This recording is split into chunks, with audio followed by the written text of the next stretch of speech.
जब से लागल बा पितृपक्ष पितारा लोग नदी बैठ पितारा लोग नदी बैठे हो।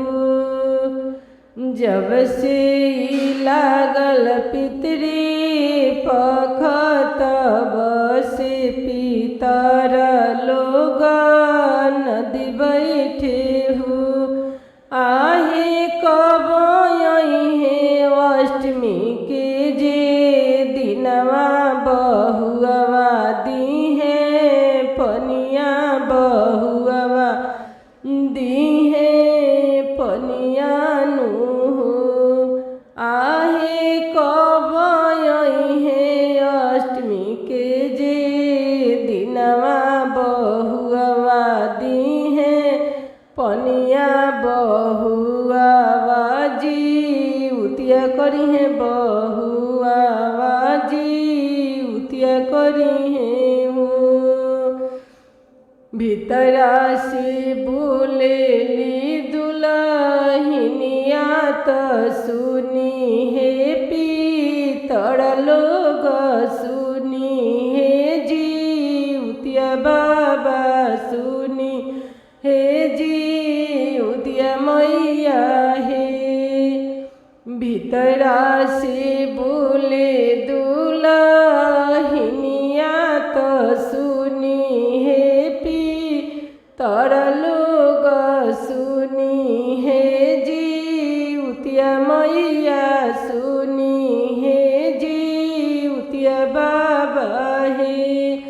आहे अष्टमी के दिन देव पनिया तो मरुआ के रोटिया तो नोना के सगवा तो अवरु देव पनिया तो अवरु तेला खरिया तो अवरु तेला खरिया नु हो।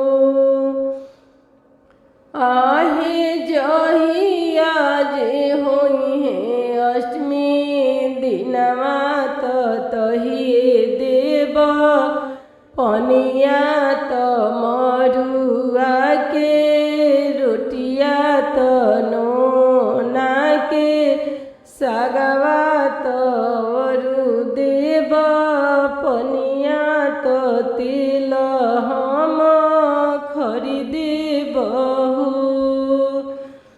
जब से लागल बा पितर पक्ष पितर लो नदी बैठे पितर लो रहिया देखे पितर लोग रहिया देखे लहू। जब से लागल बा पितर पक्ष पितर लो रहिया देखे पितर लोग रहिया देखे लहू। आहे कब हमरो बेटवा दीहे पनिया तो गाया बोई ठइहन गाया बोई ठइहन हो। आहे कब दीहे हमरो बेटवा पनिया तो गाया बोई ठइहन गाया बोई ठइहन हो। भीतरा से बोले ले बेटवा तो सुना हमरो दादाजी तो सुना हमरो बाबाजी नु हो।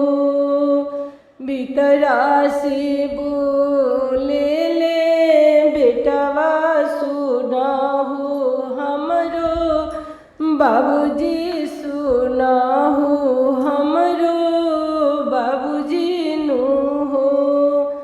आहे हम देवर रे के पन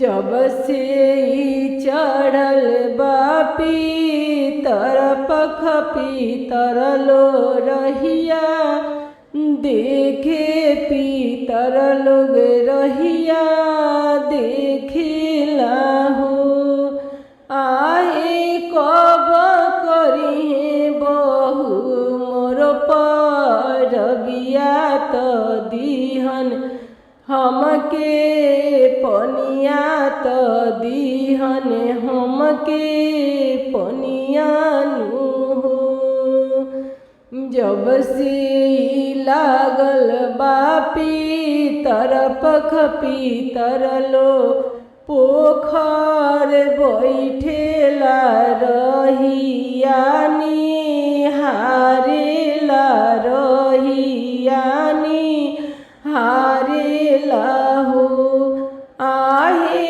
कब करी बहुआ जी मुतिया में पनिया दिहन रोटी न साग दिहन हो भीतरा से बोलेली बहुआ सुनहु हमरो पितर लोग सुनहु हमरो पितर लोग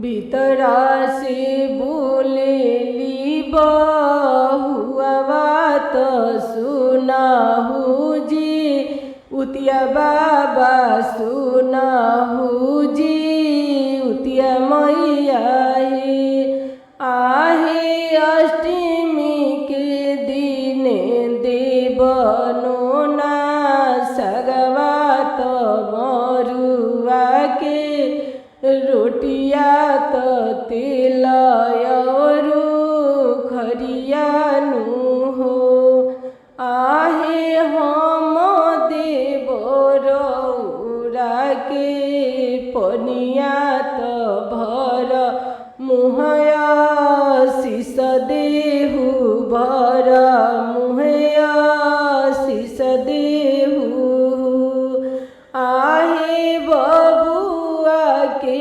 लमहरऊ मर देहु कष्ट सब